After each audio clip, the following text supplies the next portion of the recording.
chasm. But this water is just drilling down into the ice sheet. One of the world's biggest glaciers shears off an iceberg that is nearly 1,000 feet thick. You're not supposed to be able to witness things like this. Human beings don't generally get to see these massive features of the landscape changing and vanishing in front of your eyes. Changes in the ice are normal. It is volatile and constantly in flux. But what Balog is witnessing suggests something extraordinary is going on. His passion is to document it and help scientists understand these monumental changes.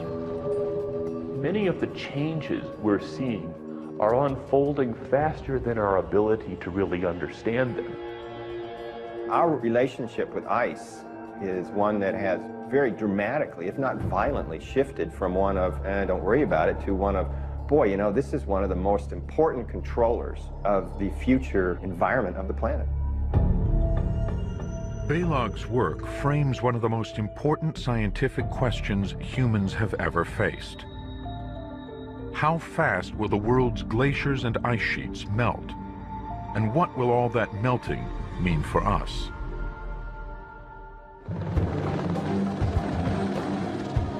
As scientists try to figure it out, Balog is finding evidence to help answer some of these questions. Got it. His Extreme Ice Survey is the largest photographic study of the cryosphere ever attempted. He is deploying 26 time-lapse cameras on glaciers across the northern hemisphere and programming them to shoot a frame every daylight hour for 3 years. It is a massive challenge in some of the most hostile regions on Earth. So everything we're trying is getting thwarted. Trying not to be frustrated. But the pain is starting to pay off, with thousands of frames revealing unparalleled changes in the ice. My hope is that it will be powerful and immediate enough that people will say, yeah, I get it, I understand it. Okay, this is real. This is forensic evidence of the reality of what's happening. The fact that the ice is changing is nothing new. Over the millennia, the expansion and contraction of ice across the continents has fundamentally altered the planet, gouging out lakes and valleys and pushing man around the Earth. The waxing and waning of the ice sheets have been implicated in who lives where and what they do, and there are even some people have suggested that we're humans now, in part because we were responding to the changes in our environment that were linked to the growth and shrinkage of the ice. In the past, the cycle of ice ages and periods of warming were caused mainly by shifts in the Earth's orbit around the Sun. But now, humans seem to be driving these changes. Since the Industrial Revolution, our burning of fossil fuels has ratcheted up the output of greenhouse gases, like carbon dioxide, which trap heat in the atmosphere. Temperatures are climbing, and the ice is melting faster than ever. I think that if we stay on the path we're on, we will change the amount of land ice, and therefore we will change sea level. The real questions, the more complicated ones, are how fast are we going to get there? How much is it going to rise? Can we put the brakes on it at any point? It is the speed of the melt that is most astonishing. And nowhere is it happening faster than in the glaciers along the west coast of Alaska. Glaciers are like massive ice factories. High in the mountains, snowfall builds up and is compacted over hundreds of years. Gravity pulls it down in colossal rivers of ice. Some glaciers flow all the way to the ocean, shearing off icebergs in a process called calving. Over the last 40 years, temperatures here in Alaska have risen about 4 degrees Fahrenheit, twice as fast as the global average. Now, These rivers of ice are flowing faster and crashing even more spectacularly into the sea. Some people are taking advantage of the glacial fireworks while they last. Surfers towed in by jet skis are playing a dangerous game of chicken with the ice. It is rapidly calving glaciers like these that are the main contributors to rising sea levels.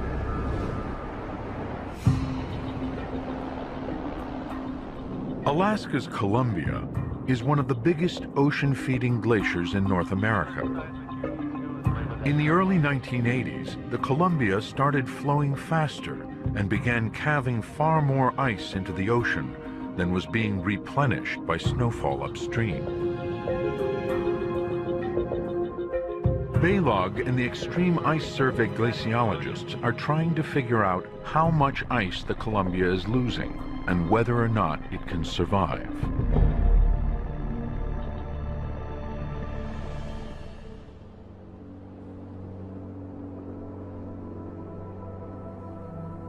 In the shallow waters of Columbia Bay, melting icebergs jam up before being carried away with the tide.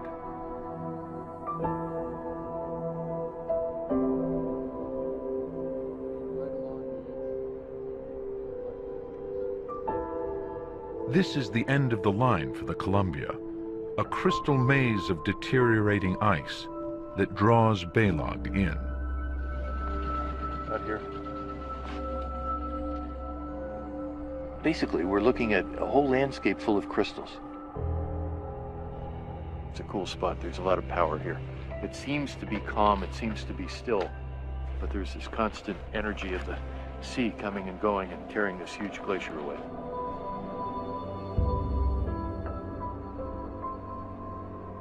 Every time you go in here, you're taking a risk because these bergs are inherently unstable. But you get seduced by the beauty of it, you know, you just get drawn in. It's like the sirens of Columbia Bay pulling you in, luring you in, going, come to me, come to me, come to me, and you just keep following these beautiful objects back through the labyrinth. But okay, Jeff, right about on this line here.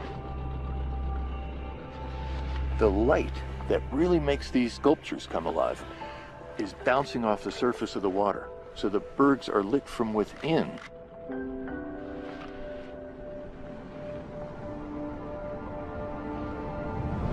Oh.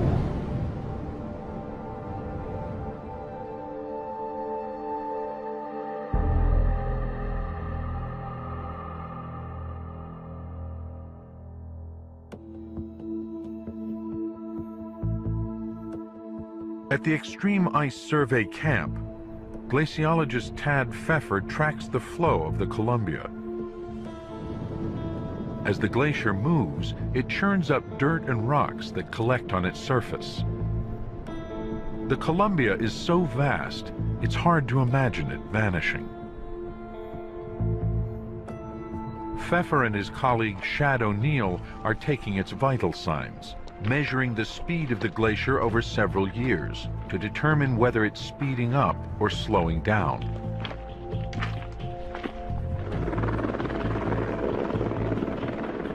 To do this, they fire a laser survey gun at reflective targets that they must deploy on the surface of the ice.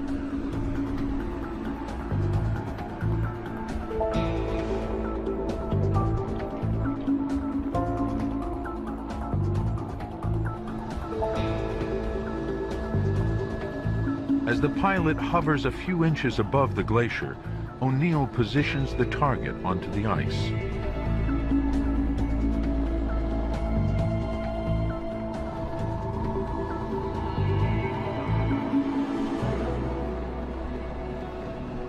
Pfeffer locks on to the target and shoots a laser that reflects back to the stationary gun, recording the position. I got it, you're good. Come on back. Okay, first one down.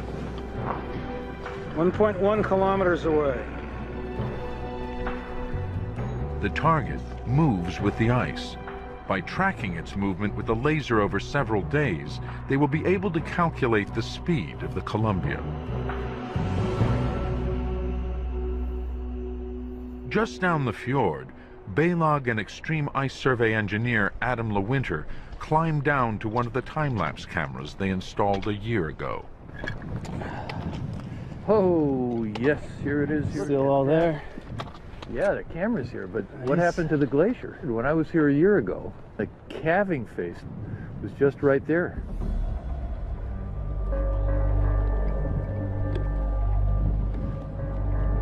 All right, we have pictures. The time-lapse brings to life the dynamic nature of the glacier, the ebb and flow of the ice as it calves. It's a revelation. Every time we open up these boxes and download these images and bring them up on the computer and play them back, your eyes are popping out of your head. Although calving is normal, the Columbia is hemorrhaging ice so quickly that in the last 30 years, the glacier has receded 10 miles up the fjord. Baylog's time-lapse images capture a rate of retreat that shows no sign of stopping. In the last year alone, the Columbia lost another half-mile of ice. I really never expected that we were going to see changes of anything like this kind of magnitude in the period of time we had to work on this. This rapid calving of the Columbia is a symptom of its decline, but it's poorly understood. If Pfeffer and O'Neill can figure out what's causing it to calve more ice, it may help them predict the glacier's future. They're taking a curious tack by using earthquake technology to crack open the mystery of the ice. They are installing seismometers that pick up the vibrations of ice quakes, tremors that reverberate through the ice as it calves. From the seismic data, a pattern emerges that points to one clear culprit: water. They knew water was melting the ice, but it appears that it's prying the ice apart like a powerful lever. You can hear meltwater running right now, and it's all getting stuck in the glacier. And if you have a fracture with high pressure water in it, it can ratchet the crack open. The seismic record confirms that the calving events have the unique signatures of fractures caused by water. As rising temperatures create more surface melt, the water pours into the cracks in the glacier and wedges it apart. The result is increased calving and a quicker demise of the glacier.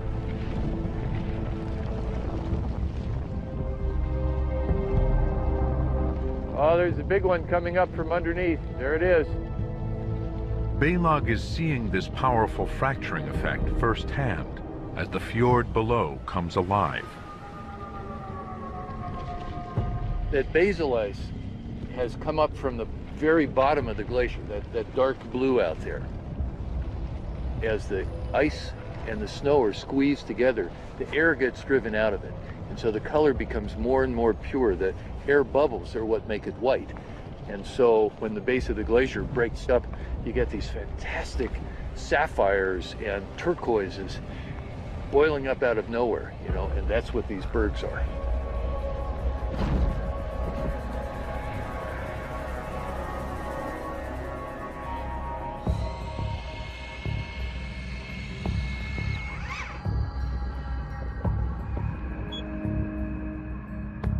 Meanwhile, after several days of laser tracking, Tad Pfeffer knows how fast the Columbia is moving. 50 feet per day, 8 times faster than it was 30 years ago. Go back to 1980. Here on this bedrock, we had ice above us 1,500 feet. Look at the trim line over there. That's where the ice surface was in 1980. And all of that volume is lost because this calving is so fast and snowfall upstream isn't resupplying it. So in that sense, yeah, it's going too fast and the glacier is kind of collapsing. Pfeffer suspects that the Columbia is long past its tipping point, and it's only a matter of time before it withers away entirely.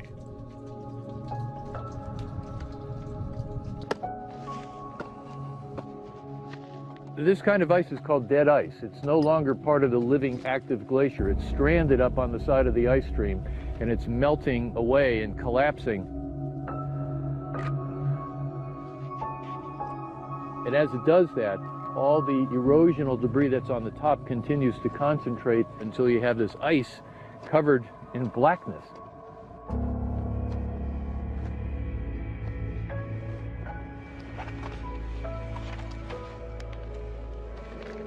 I'm really interested in the mortality of the glacier right here. There's something very rich and very intense about the changing landscape. You know, I feel the end. I feel the death right here.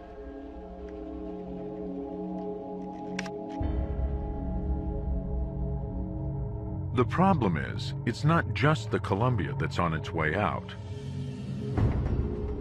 Glaciers everywhere, across the Rockies, Andes, Alps, and Himalayas, are in their death throes.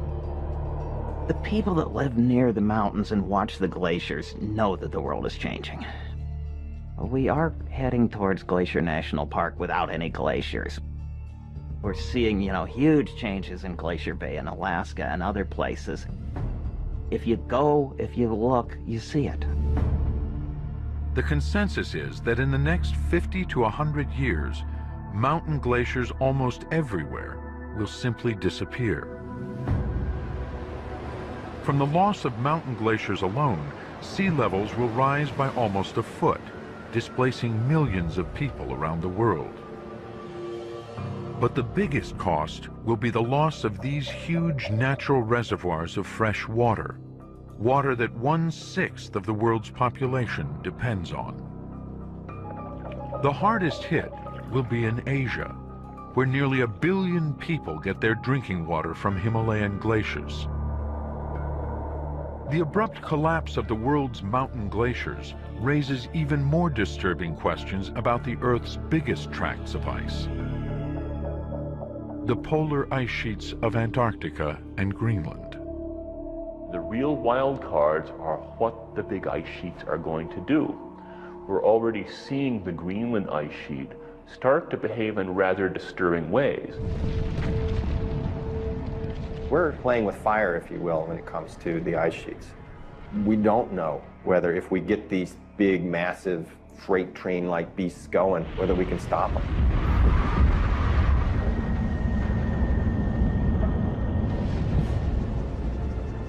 The potential for the polar ice sheets to flood the planet is staggering.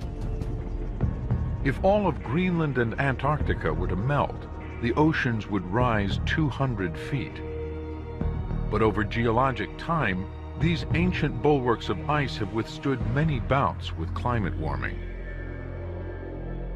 Until a few years ago, scientists thought the ice sheets were simply too big and too dense to be an immediate risk. But the latest evidence is making them rethink. The first wake-up call came from the West Antarctic Peninsula. In the summer of 2002, a NASA satellite photographed a Rhode Island-sized slab of ice called Larsen B as it sheared off the ice shelf. Other collapses followed, turning the assumption that it would take thousands of years for the big ice sheets to melt on its head. The ice sheets surprised us. We sort of thought that the little glaciers would melt when it got warmer and that the big ice sheets wouldn't do much. And all of a sudden, the big ice sheets started rumbling faster and the Larsen B was falling apart. And we said, whoa, that wasn't supposed to happen. On the other side of the globe, Greenland's cache of ice is also showing signs that it's starting to feel the heat. In the last decade, temperatures here have shot up by about 5 degrees Fahrenheit. NASA satellites are already detecting a meltdown around the edges of the ice sheet.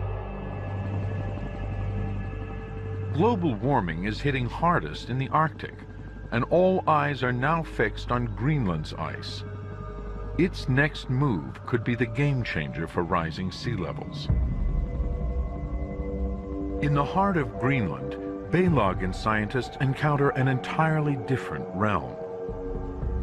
A single slab of ice about 1,500 miles long and 500 miles wide. It's mid-July, and the summer melt on the Greenland ice sheet is in full swing.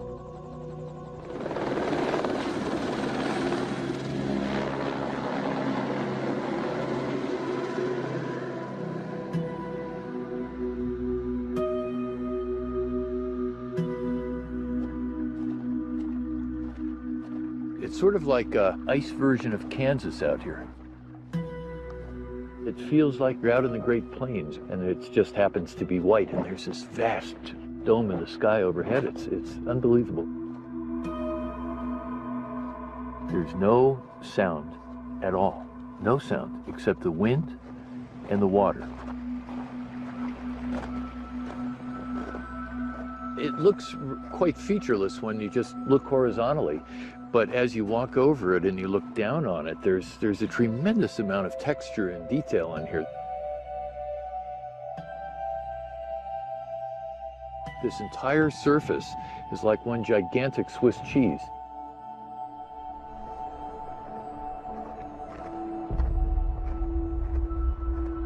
During the melt season, the sun's heat transforms the surface of the ice, creating a landscape that constantly shifts between solid, liquid, and vapor. The meltwater courses through the ice sheet, searching for a path down.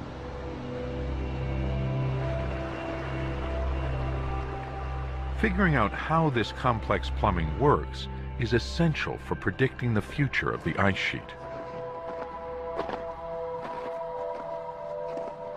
Oh, man. Look at that.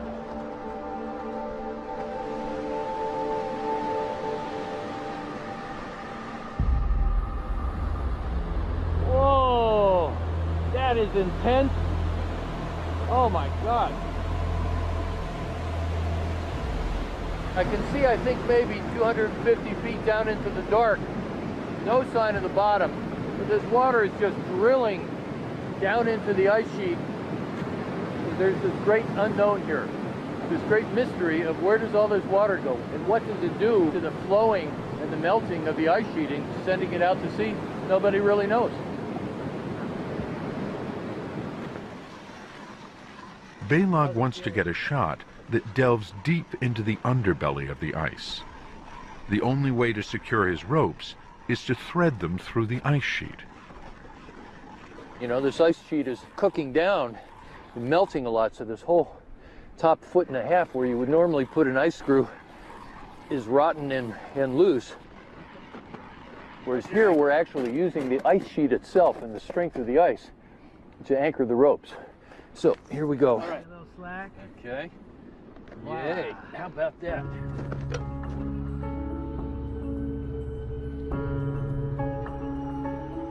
These giant holes, called moulins, are thought to bore thousands of feet through the ice to the bedrock. But nobody has ever been down there to find out. Oh, God. That's the first time I've really seen the hole down there.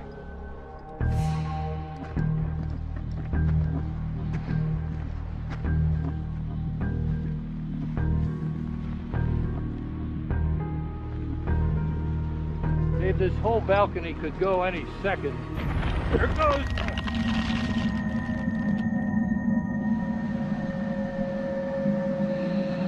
It's a strange, evil, gorgeous, horrible, fantastic place.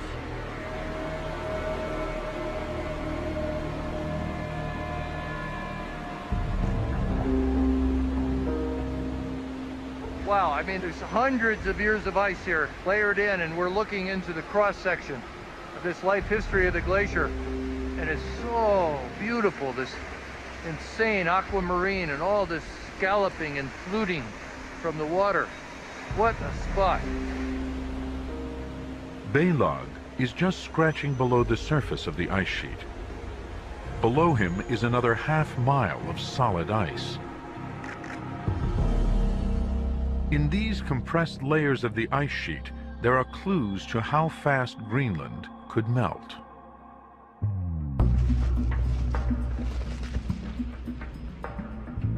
At the National Ice Core Lab in Lakewood, Colorado, a giant freezer stores over 45,000 feet of ice, drilled from 34 sites around the cryosphere.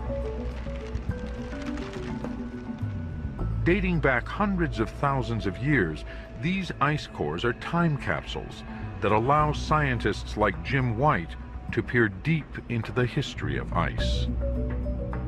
This piece of ice is interesting because it has a couple of things you can see right away.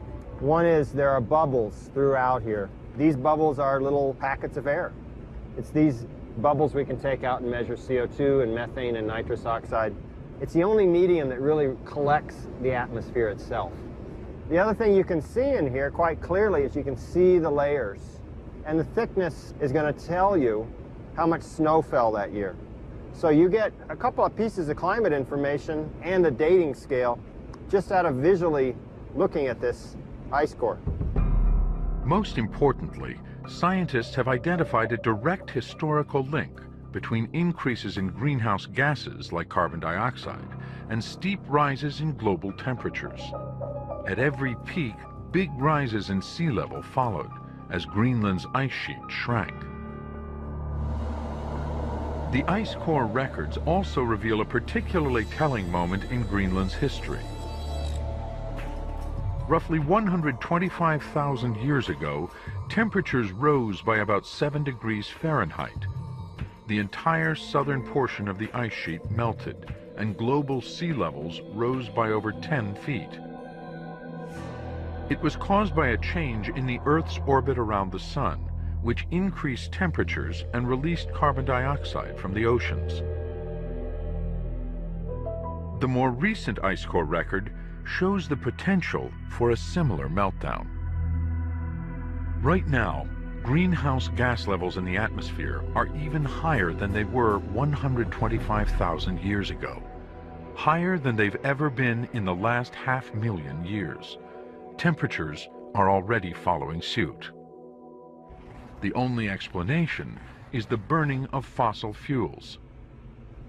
What we see in this ice core is very solid evidence that what's happening today in the atmosphere is different. It's not a normal part of the climate cycle. It's something caused by human beings. Rising temperatures are once again pushing Greenland towards a major meltdown. But what the ice cores can't tell us is how long it will take. The last time Greenland lost a significant portion of its ice, White suspects it happened over thousands of years. But this time, it could happen much faster. And here we are now, fiddling with the dials of the climate machine, not quite knowing what's going to happen. And we know from these past records that the climate system can come up and bite us hard. So far, global warming is biting hardest at the fringes of Greenland's ice sheet. Ringing the island are hundreds of outlet glaciers that act like pipes, draining the interior ice sheet out to sea through narrow fjords. In the late 1990s, many of these spigots began gushing more ice.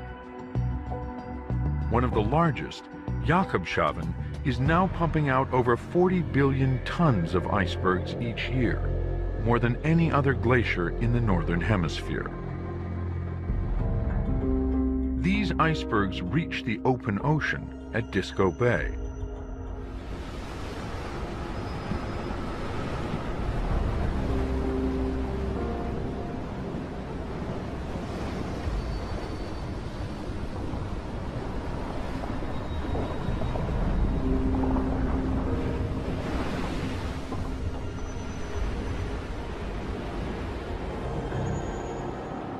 In this deceptively peaceful icescape, James Baylog is on the hunt for giant bergs.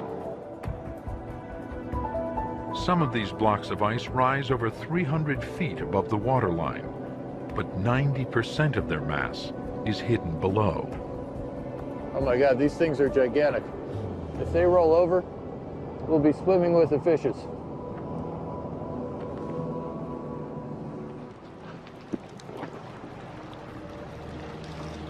But right in here, there's this line of jewels as you come around the arc of this berg, and all the water drops are coming in, and the sun makes this fantastic necklace of jewelry along the edge of this. Oh man, I can't. Let's do it again. There's something in there. It's making me crazy, actually, because there's a picture in here. There's definitely a picture in here.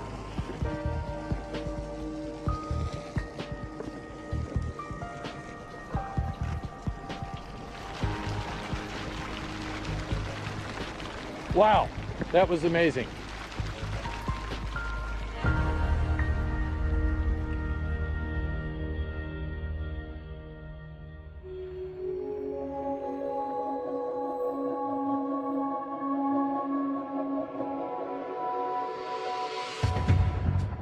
"35 miles up the fjord from Disco Bay, Baylog's time-lapse cameras are stationed above the calving face to capture Jakobshaven's every move. Baylog has teamed up with glaciologist Jason Box, who has been keeping a close watch on Jakobshaven and other glaciers along the coast for the past 14 years. The Jakobshaven Glacier is the king of glaciers in Greenland. It produces by far more icebergs and more ice flow than any other single glacier. This is really where the rubber hits the road in terms of sea level rise. Glaciers are, of course, very dynamic systems, but you don't really see that when you sit there and stare at them. We're able to observe with the time-lapse cameras at a much higher frequency, like every hour, whereas from satellite you can only observe the glacier every 10 days or so. What they are finding is that the ice is far more sensitive to temperature changes than they thought. During the summer melt season, Jakobshaven is now moving at a clip of 130 feet per day, almost twice as fast as a decade ago. The faster it goes, the more pressure builds up behind the glacier's 400-foot-high calving face. This triggers more frequent and explosive calving events. In the spring of 2008, Baylog's team was staking out Jakobshaven and got lucky, capturing the largest calving event ever filmed.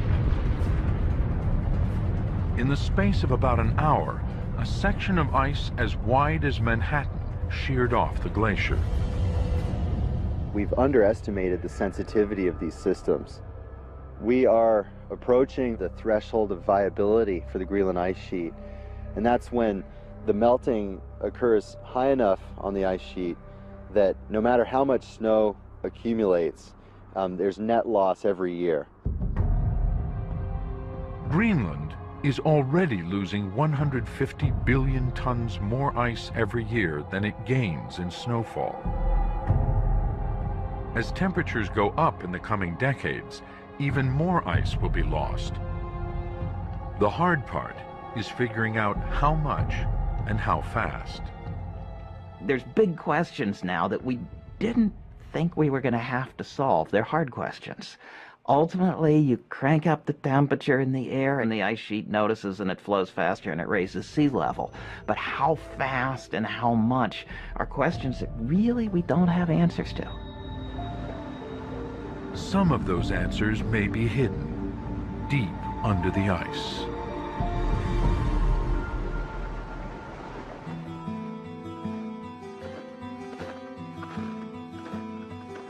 The summer melt season on the Greenland ice sheet has grown hotter and is now 2 weeks longer than it was only a decade ago. Rivers of meltwater cut deep into the ice, creating a serpentine canyon that winds for miles.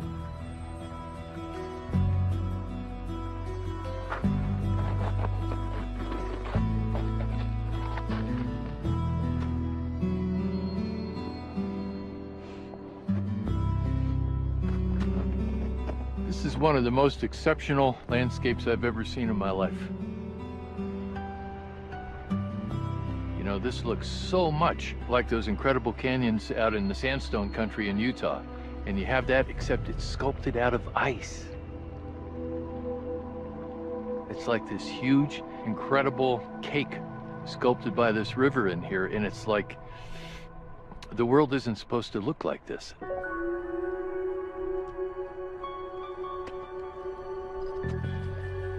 As the summers heat up, features like this ice canyon are becoming more pronounced. But for all its beauty, it raises perplexing questions about the effect this water is having underneath the skin of the ice sheet. The strangest phenomenon is the mystery of the meltwater lakes. As the ice sheet cooks down, the meltwater collects in depressions in the ice, forming thousands of lakes, some over several miles wide and nearly 50 feet deep. From satellite images, scientists noticed that in midsummer, many of these lakes vanished overnight, leaving bright circles where the water once stood.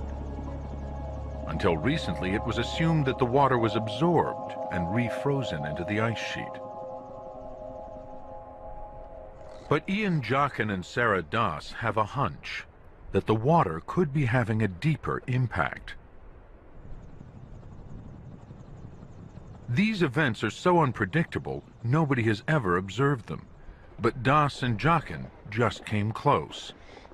A few days ago, a big lake by their camp suddenly drained out. We were in the fog, so we couldn't see the whole lake. While standing right on the shore of the water, we started to hear some really loud booms and pops, and it was just extremely spooky. Cracks would run across the ground beneath your feet. It was all around you. It was a strange experience. Frightening, but also fortuitous.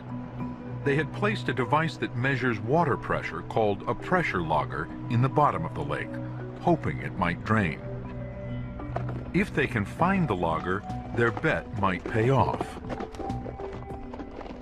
The fish line that we're following, it's tied at one end to our stations, and it's tied at the other end to an old plastic bottle that has a pressure logger attached to it, and that's sitting in the lake basin.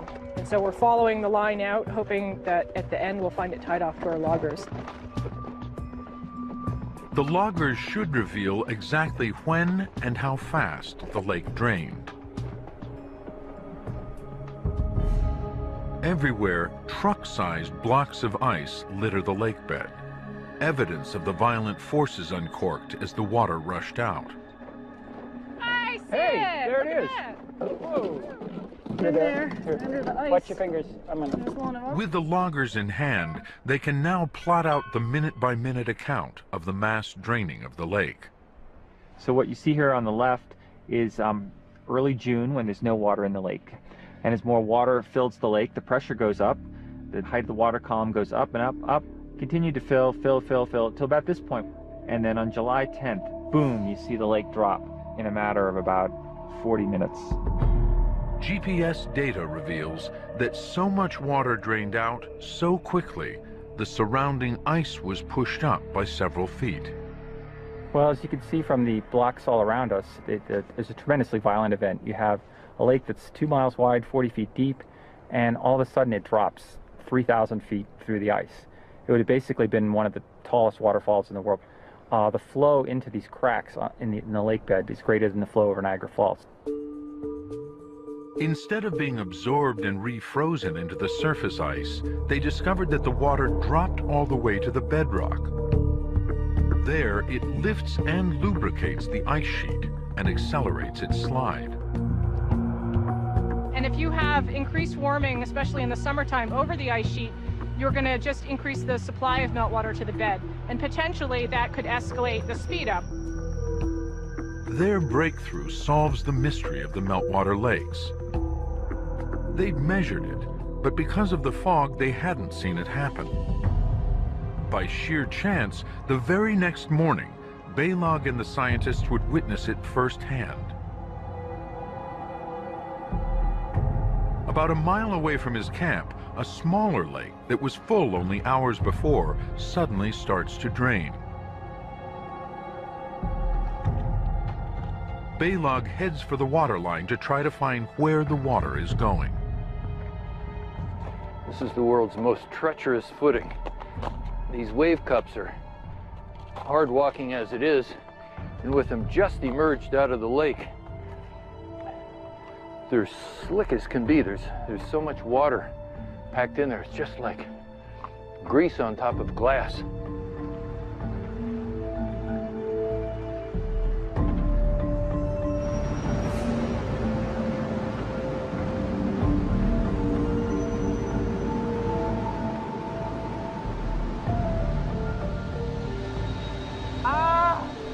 Oh my God!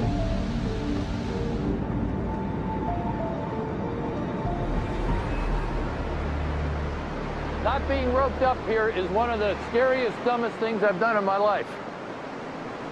Where I'm laying right now was underwater just 6 hours ago. You know, there was a lake here, and the water depth of the lake was roughly 20 feet right here. And all of that was overhead 6 hours. Now they know. These billions of gallons of water are finding a route under the ice and out to sea, lubricating the outlet glaciers and making them speed up. Das and Jachin calculate that this lubrication effect accounts for about 10% of the increase in speed. So there must be another powerful force behind the surge of ice from Greenland. The latest ocean research may have found it. Around 1997, there was an abrupt 3-degree Fahrenheit jump in coastal water temperatures, exactly when the outlet glaciers began to speed up. At the foot of Jakobshavn Glacier in Disco Bay, Ian Howitt is investigating how the warming ocean could be eating away at the edges of the ice sheet. I'm trying to get a handle on how the ocean and the ice interact. And so by that I mean how heat is transferred from the ocean, which is this huge source of heat, up against this ice sheet. To figure it out, Howitt is using a capsule packed with sensors that record temperature, salinity, and depth at intervals going down 1,000 feet to the ocean bed. The measurements give Howitt an immediate picture of how the meltwater streaming off the glacier and the denser salt water below stack up like a layer cake. So this plot is showing the increase in temperature with depth. What we see here is very cold, nearly freezing water at the surface, and then as we go down, it increases its temperature as it mixes with the warmer ocean water below. So this transition zone, this almost flat line. Just a year ago, we passed 400 parts per million of carbon dioxide in the atmosphere. Now, the pre-industrial level was about 280 parts per million. So human society in the industrial era has raised the level of CO2 in the atmosphere by about 40%, and many people fear that before we're done, we're going to double it or even triple it. We're pumping CO2 into the atmosphere at a speed which we have never seen before in modern human history. We are absolutely racing into uncharted territory. In our lifetime, human beings left behind the Holocene, this 10,000-year period of benign climatic stability that coincides with the rise of human civilization. We have crossed a great threshold, and we stand on the edge of others. I remember when the Weather Channel was this kind of like nice, sleepy little station. Now it's like a horror show. The climate is being disrupted. That's not for next year or 1,000 years from now. That's happening right now. What all climate scientists will agree on is that the entire atmosphere has changed. All the atmospheric dynamics have changed. So every event that happens now is in the context of climate change, is different from how it would have been.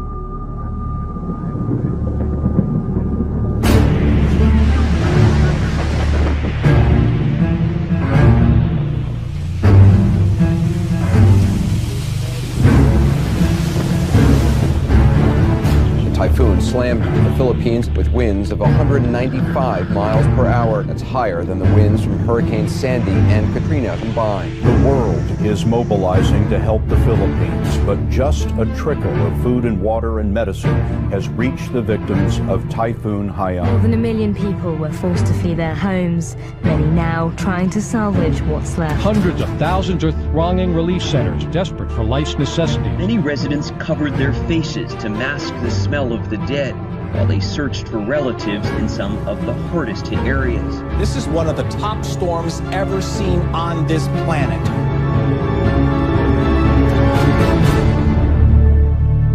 Mr. President, Your Excellency, what my country is going through as a result of this extreme climate event is madness.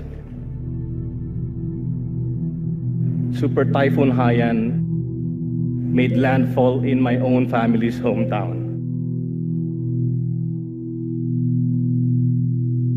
And the devastation is staggering. I struggle to find words to describe how I feel about the losses. To anyone outside who continues to deny and ignore the reality that is climate change, I dare them to get off their ivory towers and away from the comfort of their armchairs. I dare them to go to the islands of the Pacific. We refuse as a nation to accept a future where super typhoons like Haiyan become a way of life. We refuse to accept that running away from storms, evacuating our families, counting our dead become a way of life. We simply refuse to. We can fix this. We can stop this madness.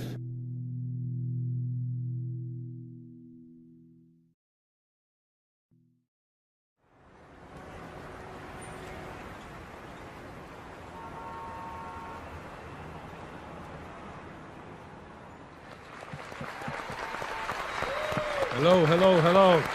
All right, folks, we know why we're here.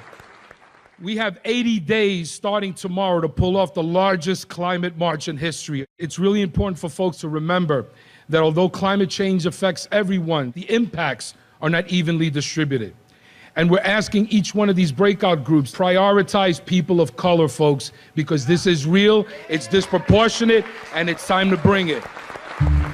They need to act on a binding global agreement to reduce greenhouse gases. We can do that and create jobs at the same time. Part of what we're doing is moving people from fossil fuels to the solutions and also presenting them with economic opportunities around the solution. The idea of who's going to be leading this march are the people in this room. This environmental issue is the singular issue of our time, of our day, that will determine how we live, where we live, and if we live. The most important tool that we have is our people power. There are already 325 groups, and that list is going to grow every single day. Whatever you're thinking about doing to help build this mobilization, rethink it and make it bigger, make it bolder. Our job is to make sure everybody hears about it, and then they'll get there. They'll get there. That's our job.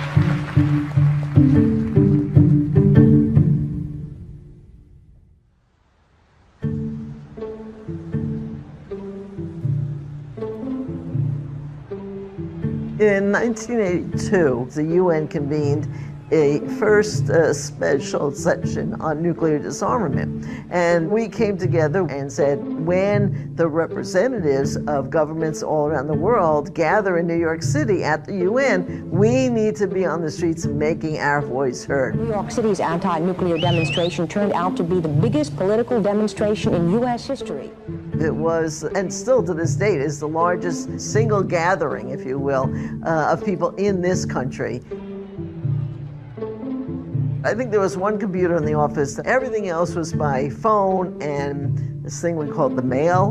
We now call it a snail mail, whatever. But there was something about that reality that we didn't have the technology that we now have that actually forced people to talk directly to each other. We have real peace with real justice.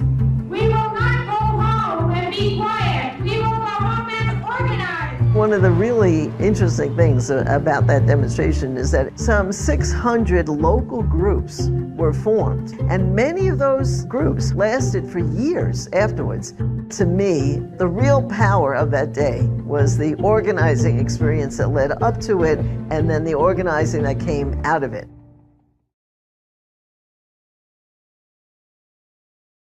Some experts are saying now that the whole world is heating up because of a global greenhouse effect.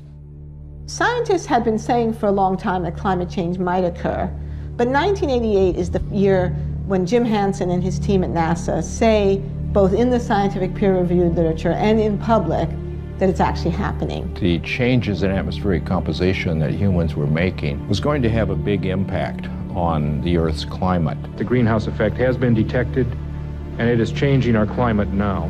Hansen's testimony was reported on the front page of the New York Times, and there was actually a bill introduced into Congress, the National Energy Policy Act, to immediately begin to phase out the use of fossil fuels in order to prevent disruptive climate change.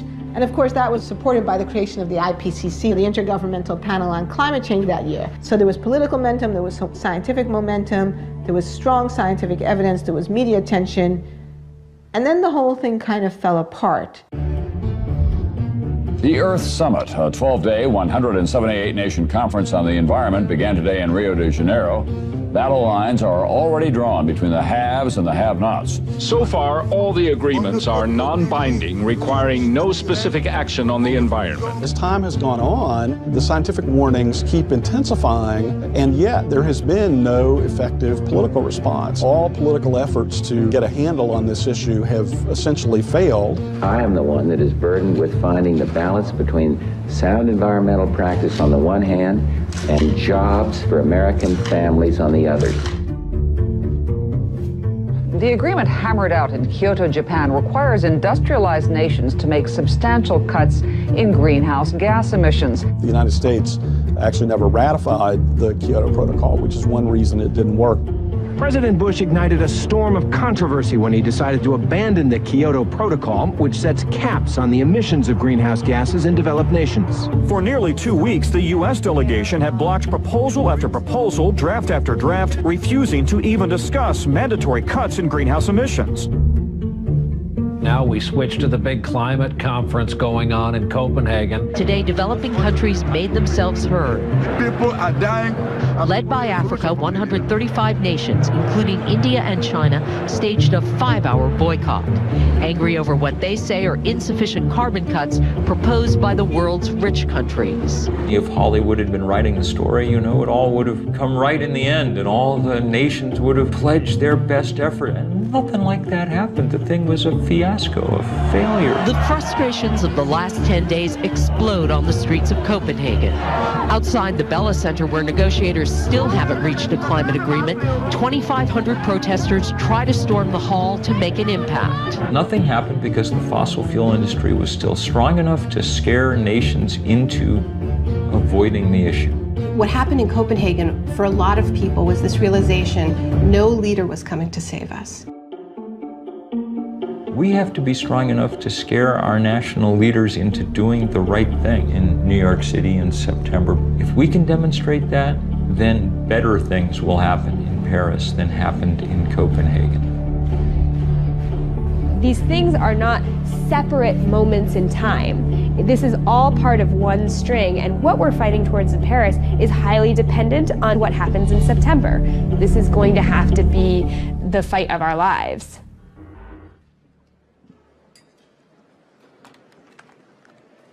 Welcome to this press conference to present the report of IPCC Working Group 3 on mitigation of climate change. If we really want to bring about a limitation of temperature increase to no more than 2 degrees Celsius, there is then the need for an unprecedented level of international cooperation. The way we've approached climate change is the scientific community builds the case, it synthesizes the evidence, it presents that evidence then to the policymakers. We've proven beyond a doubt that climate change is real.